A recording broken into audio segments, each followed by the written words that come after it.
Well, hi Charlotte. Welcome to your first session of Energy Flow Coaching. And how did you hear about us?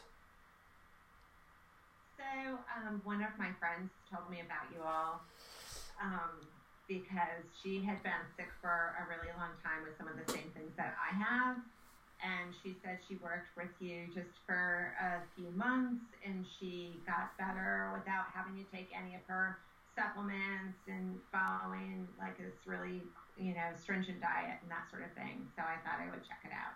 Well, that's brilliant. So we didn't have much time to chat on the phone, so I'll have to tell you all about what this is as we go. But before I do, can you tell me what diagnosis your doctor has given you?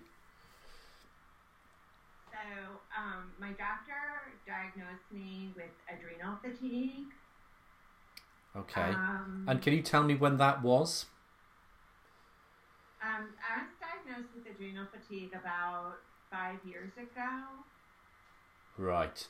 And what sort of symptoms has your body sent you as part of that adrenal fatigue? Well, I get really, really dizzy. Like when I walk, I feel like the floor is sort of moving underneath me. I'm always afraid I'm going to pass out because I'm so dizzy. I'm really, really weak, and some days I have to stay in bed most of the day.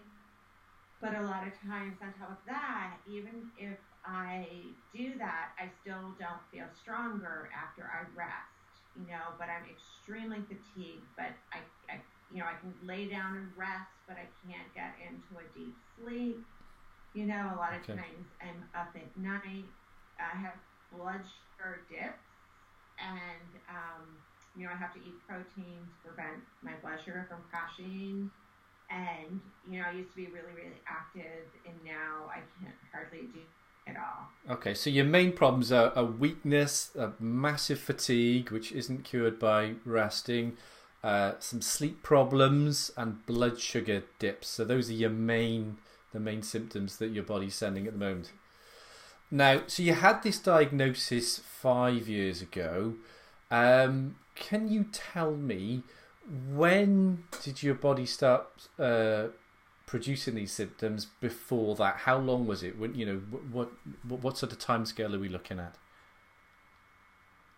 Well, it's kind of hard to remember because I was always having like stomach issues before. Like I was always having weird health issues before this happened. Like I would have stomach, just constant stomach bloating, and I had some food allergies that I had to kind of eat around.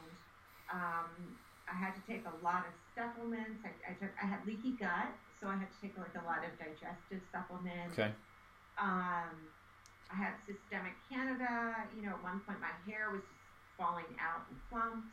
Was That was what all. if I can just butt in a second then? When if you think back in time, when was your what's your memory of your first symptom of this kind? Um, it's hard to say. I was really, really tired.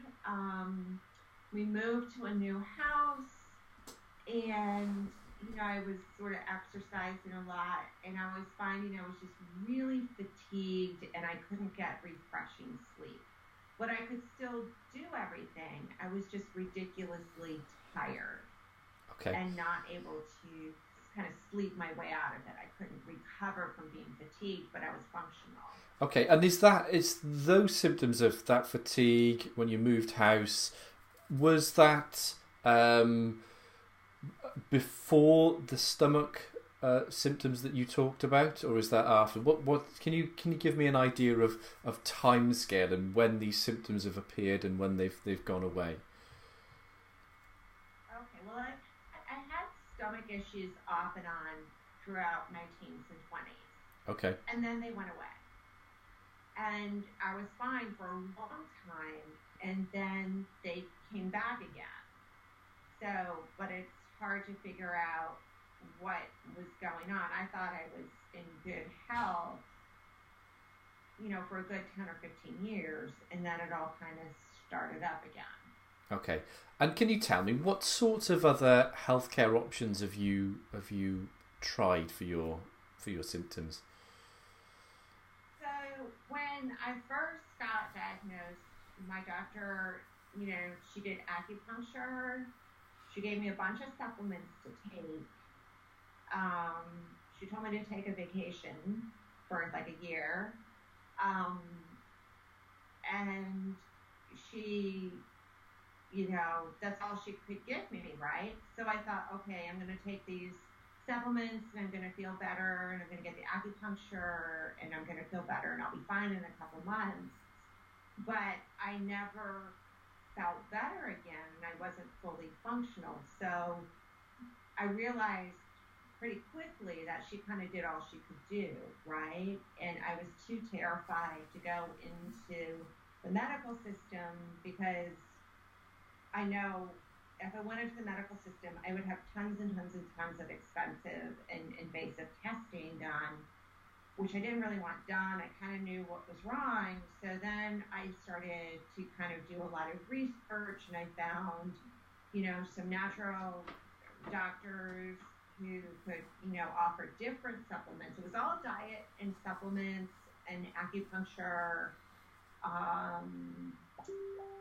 all kinds of different, it was mostly that. Supplements, okay. Acupuncture, energy healing, massage, that kind of thing. Okay. And you said you felt that you knew what was wrong. What did you think was wrong? I think that I just got burnt out. I felt like I had sort of run myself into the ground, doing things for my kids, doing things for my house, trying to work part-time. I was running 7 miles a day. I think I just burnt myself out. I actually think it was just burnout. And I thought if I rested enough, if I changed my diet, if I took the right supplements, that I would get better. And I keep thinking every time I try something new, it works for maybe a couple weeks, but then crash again. And I keep thinking, well, this is it. I'm going to get better. And there have been times when I've been able to get better enough to exercise again, but then I crash again. But I keep thinking, this is going to be it. This is going to be it, Okay, so let me tell you a little bit about what energy flow coaching is all about and how it applies to your symptoms, and then you can ask me some questions and then we'll see if we can apply some of the basic ideas to what you've experienced.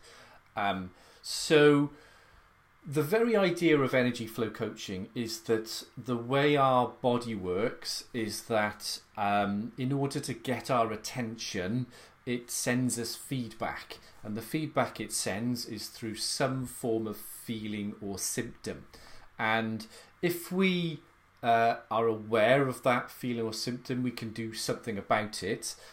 If we somehow block it or we're not aware of it, what tends to happen is our body turns up the volume until it shouts a little bit louder until we do pay some attention to what it's trying to say.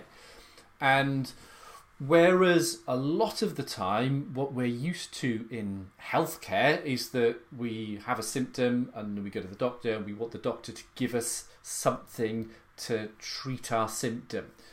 From an energy flow perspective, we believe that our body is trying to communicate something to us through that symptom.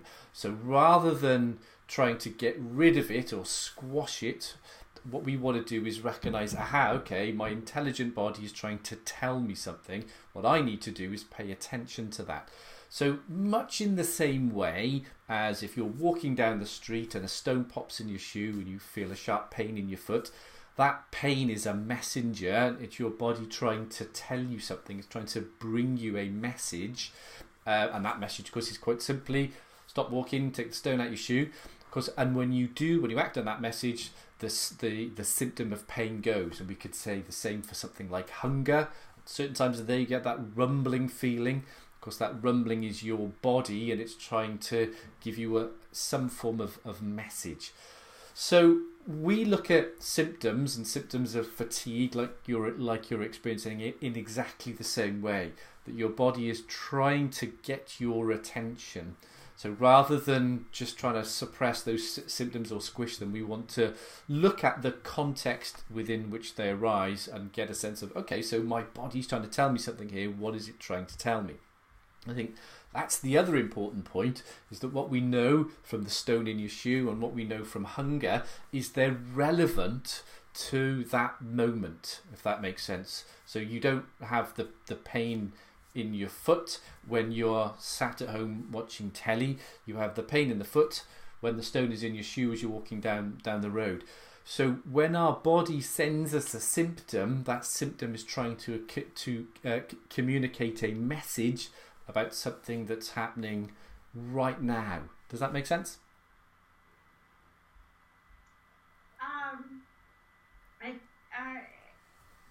It sort of makes sense. You know, I mean, I kind of understand what you're saying, but, you know, I always feel bad. I feel bad 24/7 all the time. So how would that translate into what you do? Because I can't imagine there's anything in my life that would cause me to have a stone in my shoe 24 hours a day, 7 days a week. Okay, so that's a good question. So from our perspective in energy flow coaching, we kind of have a little simple idea that there are sort of two different types of intelligence within us. So we have a head intelligence, which is our kind of thinking brain, and that has a view of life. And that head brain thinking voice part of us gives its opinion, but it might be quite different from the intelligence in our body. And those two need to talk to each other. Now, if our body is not very happy, it will send us a symptom or a feeling. But what we need is for our head to be aware of that. And sometimes the two are not talking to each other particularly well. And the result then is that the body tries to shout a bit louder with symptoms. Now, what often happens is what most people experience with adrenal fatigue or chronic fatigue or fibromyalgia is that their symptoms do fluctuate. But because the symptoms seem to be quite overpowering, many people just try to blank them out, and it seems that those symptoms are ever present. And I'm going to be giving you an exercise at the end of the session today where we can make some notes, because what I'm going to want you to begin to do is pay attention to when those symptoms are there. Does that make sense? Yeah. Okay. I'm going to stop this. This is